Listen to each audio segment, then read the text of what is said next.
everybody, beneath our feet lies a world of hidden bunkers, each of them shrouded in mystery, and some bunkers were built for defense, others for secrecy, and hold a few purposes that we may never fully understand.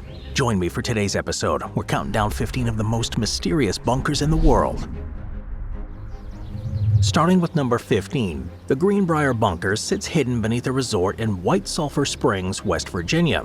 But this just isn't any underground facility. It's built at the height of the Cold War paranoia. It was a top-secret fallout shelter designed to keep Congress operational in the event of a nuclear apocalypse. Well, for over 30 years, this reinforced concrete hideout stayed hidden beneath the Brier Resort, an iconic luxury destination in the Blue Ridge Mountains. Unknown to the guests, the bunker remained on standby, primed to host the United States' top lawmakers should the worst happen. Well, in 1958, amid the escalating tensions with the Soviet Union, the U.S. government initiated construction of this complex, in collaboration with Brier to disguise the project as an expansion of the resort. Over the next 2.5 years, workers from Superior Supply Company poured tons of concrete, unwittingly creating a bunker fortified by 3-foot-thick walls. Despite its intended secrecy, the bunker was no bare-bones shelter. Within its walls, a maze of rooms, including dedicated chambers for the House and Senate, a state-of-the-art ventilation system that could filter out radiation, and 1,100 metal bunk beds. They even had a TV studio in there that was ready for broadcasts, allowing officials to address the American people in the event of a nuclear attack. Life here, had it ever been activated, would have resembled military quarters more than a lavish suite in the resort above. For the continuation of government sessions, each seat in the House and Senate chambers had a microphone attachment, and communications were central to the bunker's design. Every element here was designed for survival and function, from its industrial ventilation system that sucked doors closed with a vacuum-like force, to corridors wide enough to allow a quick evacuation. Number 14, the Burlington Bunker. Beneath the unassuming English town of Corsham lies one of the Cold War's best-kept secret, the Burlington Bunker, a sprawling 35-acre underground city built to preserve Britain's central government in the event of a nuclear war. Codenamed Burlington, the bunker remained hidden and ready for over 40 years, silently preparing to shelter 4,000 government officials while the surface world faced potential catastrophe. Constructed in the late 1950s as nuclear fears gripped Europe, Burlington was designed to withstand extreme threats, from nuclear blasts to radiation and poison gas. A self-contained Cold War city, Burlington could operate independently for at least 3 months, with supplies, air filtration, and water drawn from its own underground lake. Should Britain face nuclear devastation, this bunker would be the country's seat of government, a lifeline for continuity under unimaginable circumstances. But the bunker was more than just functional. It featured surreal touches that humanized the eerie clinical environment.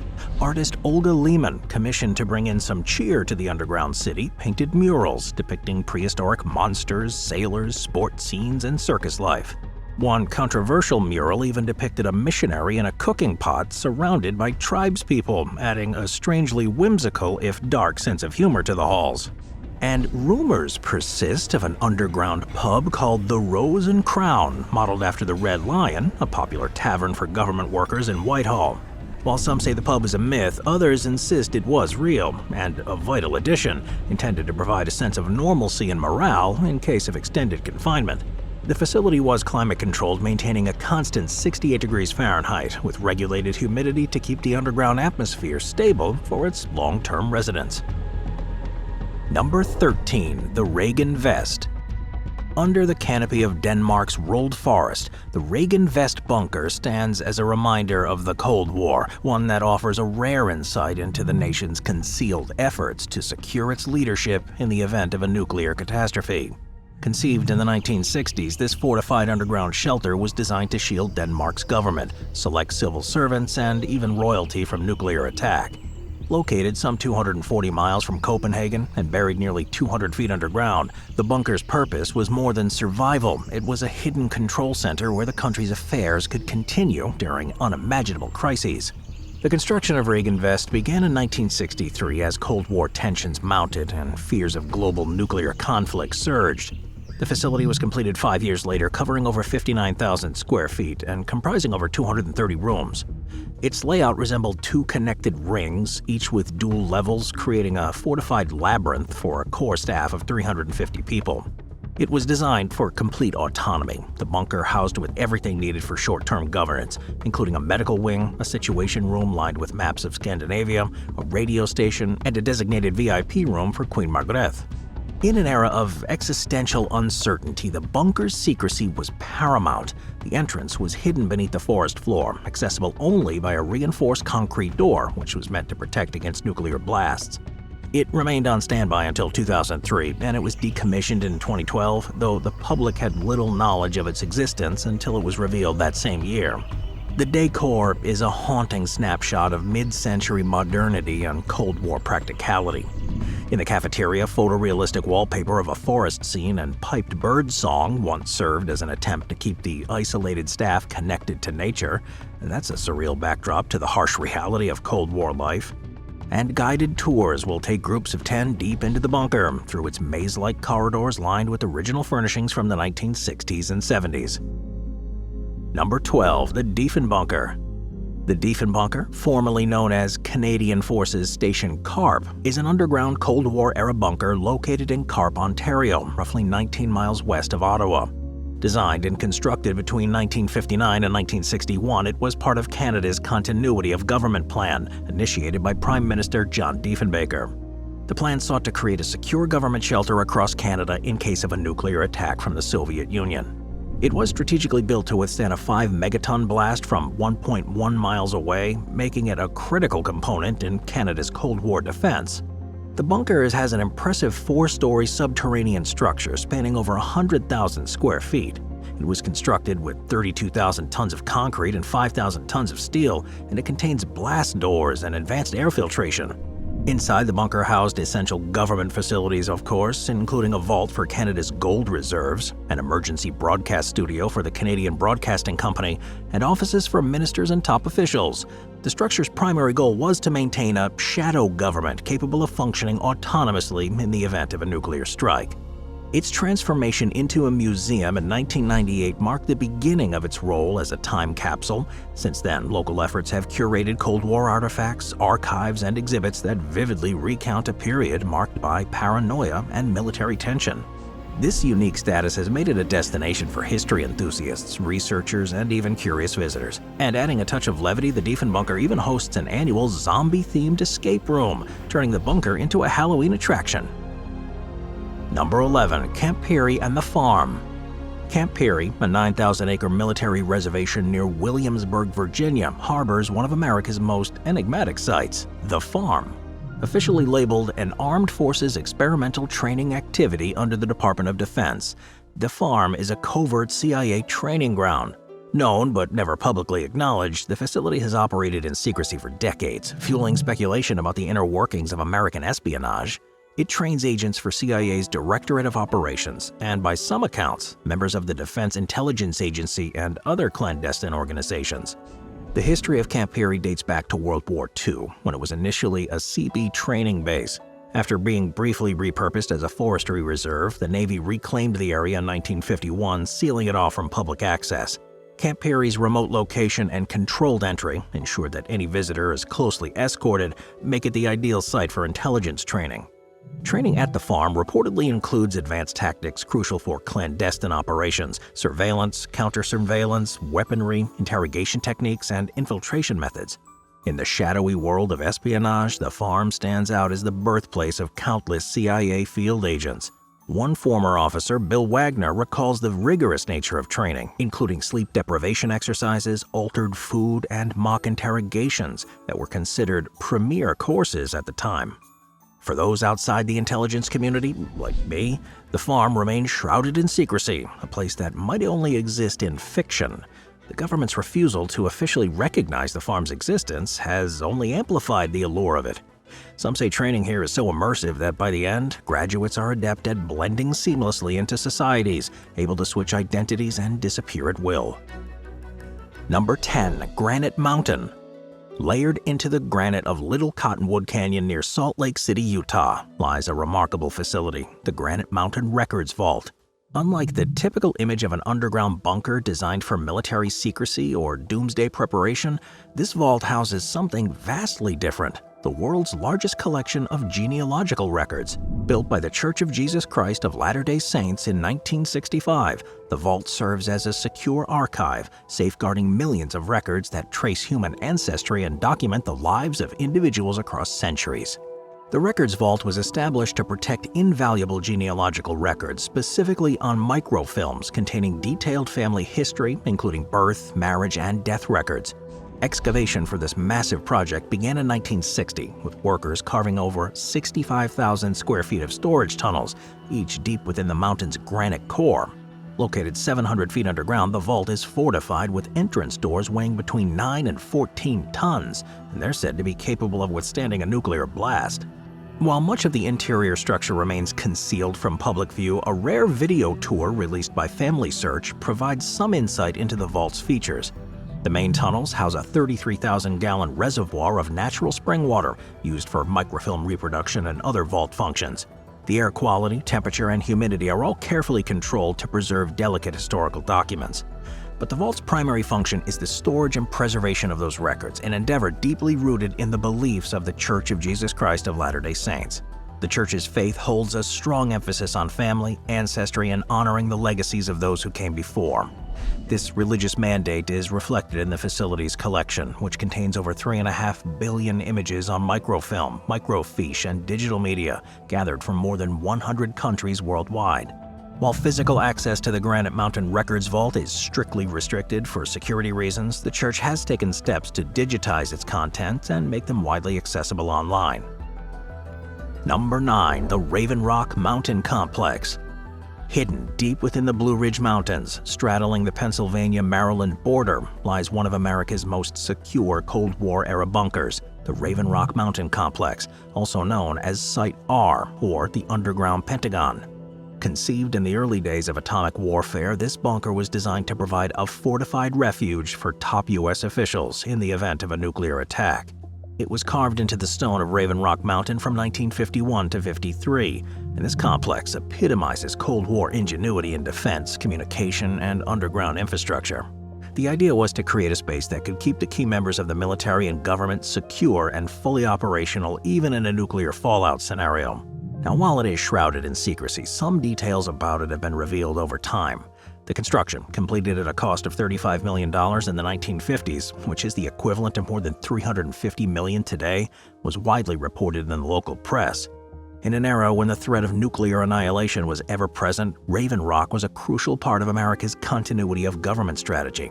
The exact scale of the complex is unknown. Public records suggest that it could accommodate up to 5,000 people, but the full scope of the complex's chambers, cross tunnels, and secured rooms remains a mystery.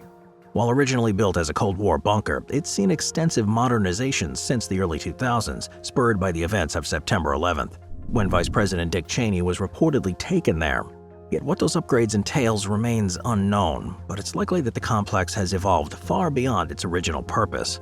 Raven Rock's core structure is reportedly embedded 700 feet within the mountain, yet just how deep the tunnels are remains unclear. There are rumors of multiple levels and interconnected chambers, potentially spanning miles beneath the surface, creating an underground network that might even connect to other hidden military installations. Number 8. P.O. Box 1142.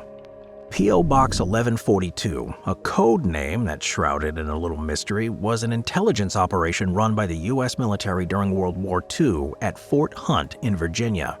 Positioned just outside of Washington, D.C., this facility played a key role in gathering critical information from captured German prisoners of war, many of whom were high-ranking officials and scientists with knowledge invaluable to the Allies.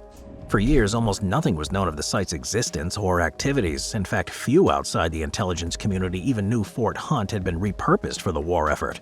After the war, though, the secrecy surrounding P.O. Box 1142 persisted for decades, with the camp's history beginning to emerge only when a park ranger stumbled upon a veteran's story in the early 2000s. From 1942 to 1946, P.O. Box 1142 was an essential hub for three primary missions: strategic interrogation, intelligence research, and a highly covert escape and evasion program. Interrogators from both the U.S. Army's Military Intelligence Services and the Navy's Office of Naval Intelligence were tasked with extracting vital information from German POWs.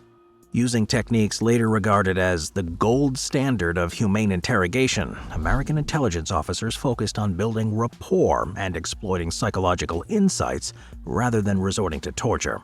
The secrecy of this place was so tight that even the commandant of Fort Hunt was kept in the dark about some of its operations. All personnel were sworn to strict confidentiality, and many never discussing their experiences, even with their family members.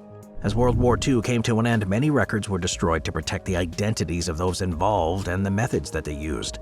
But the facility was finally uncovered thanks to a chance meeting in the early 2000s between a National Park Service ranger and a former site operative.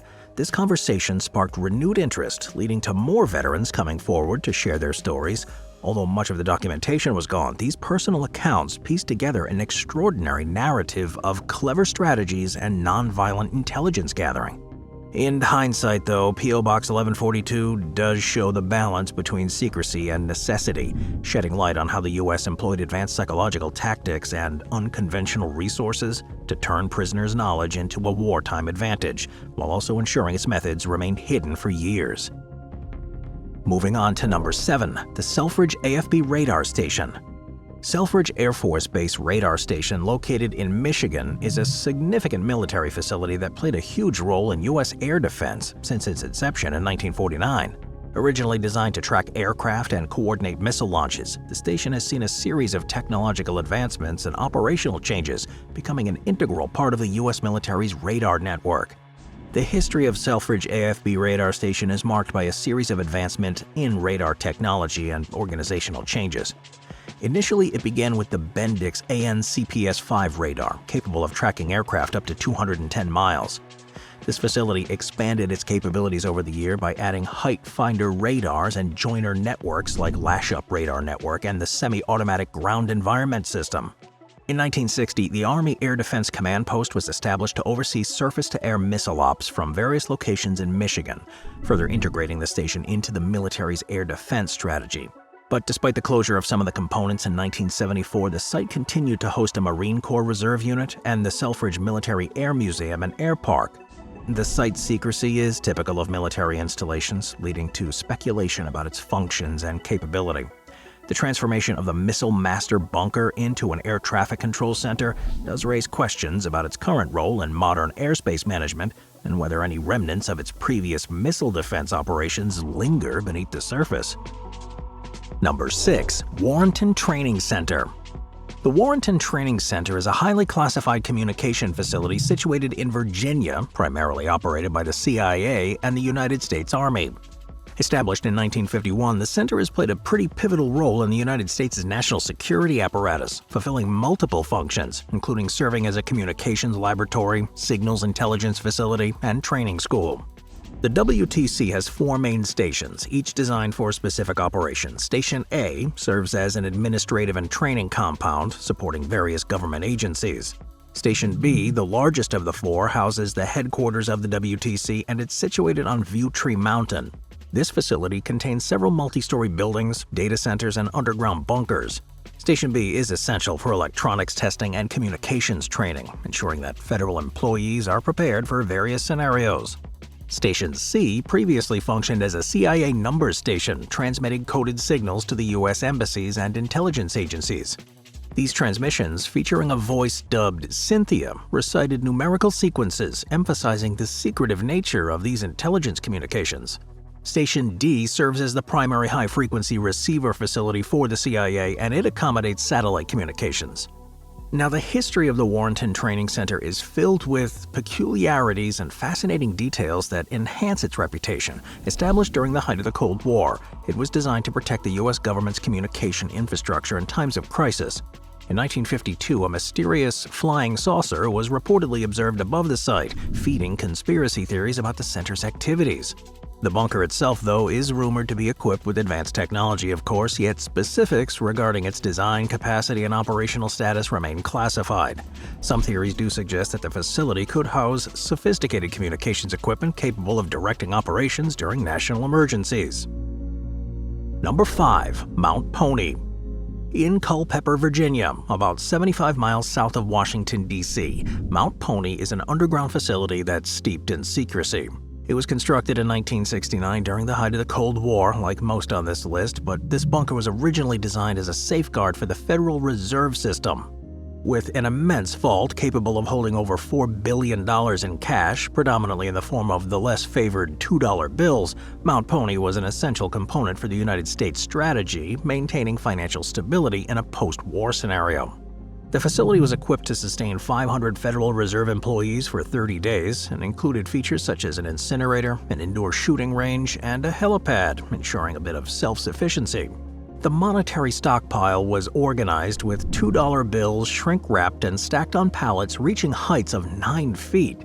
This strategy reflected a belief that in the chaotic aftermath of a nuclear strike, citizens would be less discerning about the type of currency they accepted, thereby facilitating commerce and the economy's recovery.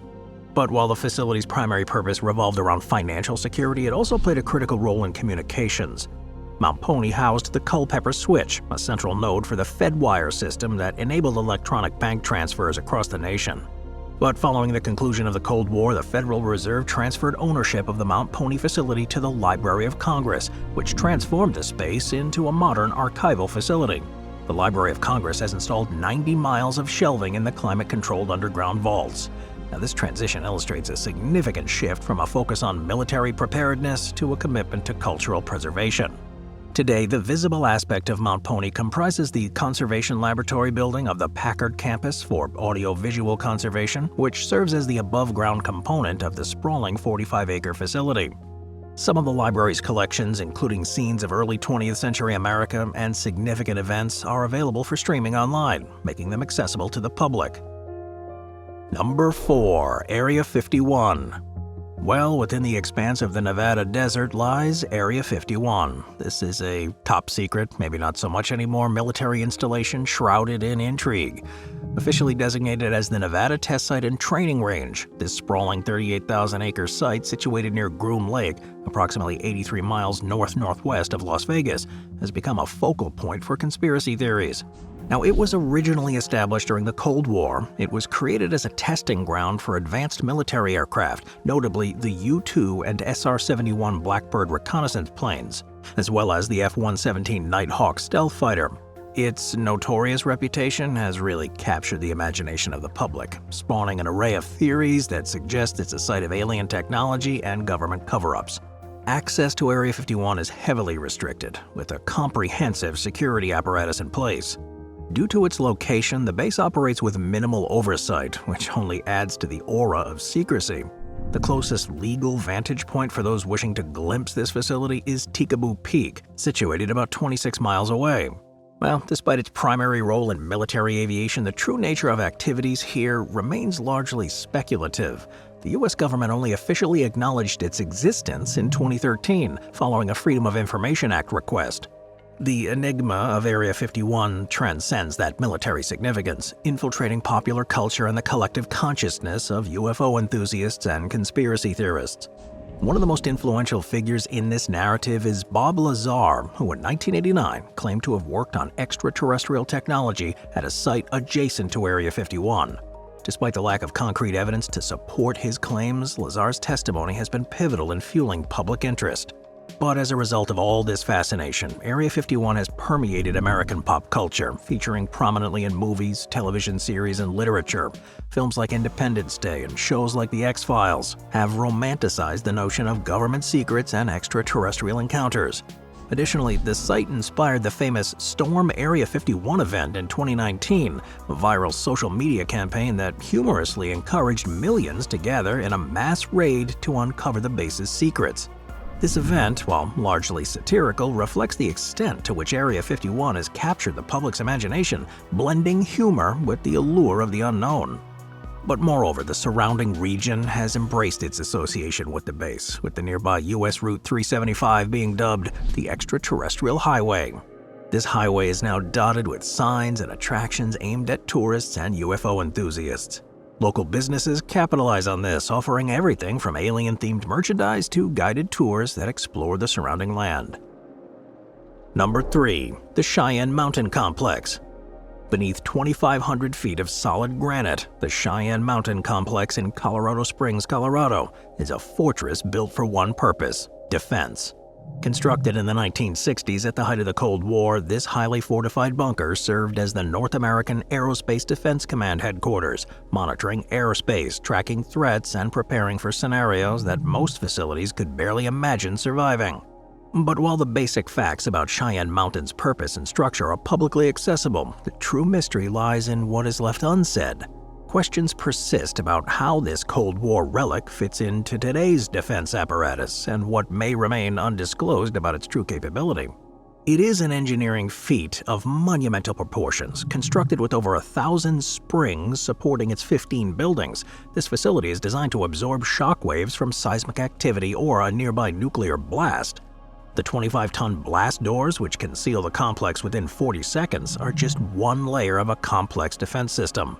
All the impressive defenses, once essential for countering Cold War threats, are still in place today. However, with the shift in global threats, Cheyenne Mountain functions have adapted, but it remains ambiguous to what extent its design has evolved. One of the most persistent rumors surrounding the mountain is that there may be additional hidden levels within, inaccessible and unknown to most. These theories often hinge on the scale of the facility. Officially, the complex contains 15 main buildings, yet the area in the mountain is vast, allowing for the possibility of secretive wings or even a secondary command center. The lack of verifiable information on these spaces lends to the allure that perhaps the most critical sections of Cheyenne Mountain's labyrinth are not included in public tours or records. Is Cheyenne Mountain simply a backup, or does it serve as a testing ground for new technologies that may redefine military command and control? While these ideas remain speculative, the complete details of the complex internal systems are carefully guarded. Number 2. The Tunnels of Gibralter. The Tunnels of Gibralter, a remarkable feat of engineering and military strategy, composes a vast network that stretches over 34 miles within the compact area of only 2.6 square miles of the British Overseas Territory. Constructed primarily by the British Army over nearly 2 decades, these tunnels served various purposes, from military defense to water storage. These passageways lie beneath the iconic Rock of Gibraltar, a limestone formation that's witnessed centuries of strategic significance, particularly during the conflicts involving British and Spanish forces. The construction of the tunnels began in earnest during the Great Siege of Gibraltar, with the first significant excavations undertaken by the Soldier Artificer Company. These early efforts aimed to create communication routes and artillery positions on the north face of the rock. By the end of the siege, the tunnels like the upper gallery housed artillery, enabling British forces to fire upon Spanish positions.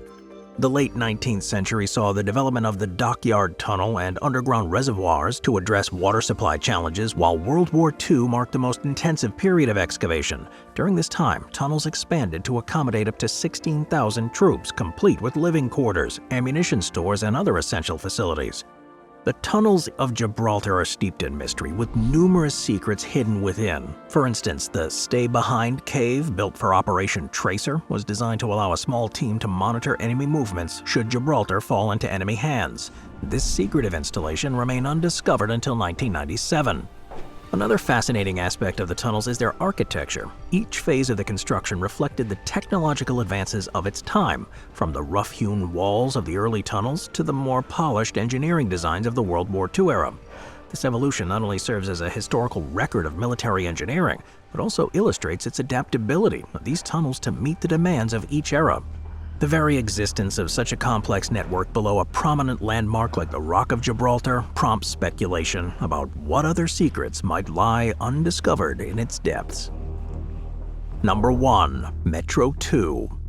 Metro 2. It's a clandestine subway system purported to exist beneath Moscow, designed to provide secure transportation routes for the Soviet elite, including military leaders and government officials. This shadowy network is said to be distinct from the well-known Moscow Metro, which serves the city's millions of daily commuters.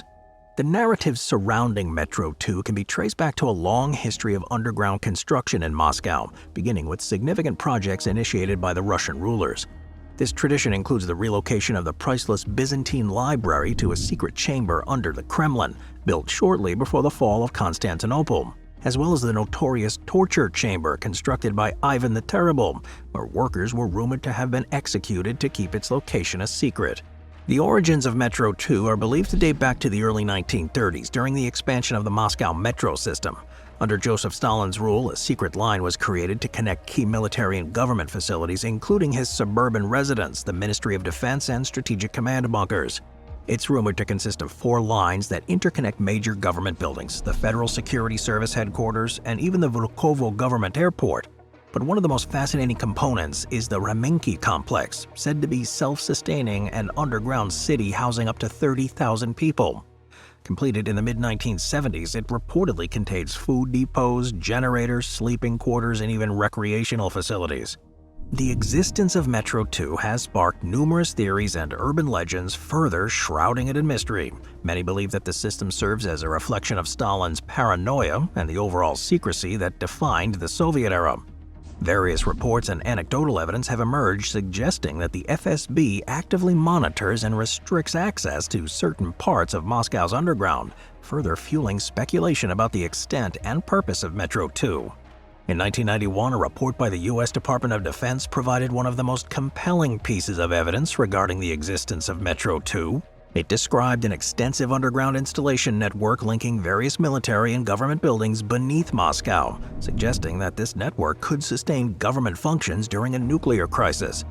This information, combined with the anecdotal accounts from urban explorers known as the Diggers, who claim familiarity with the tunnels, keeps these legends alive.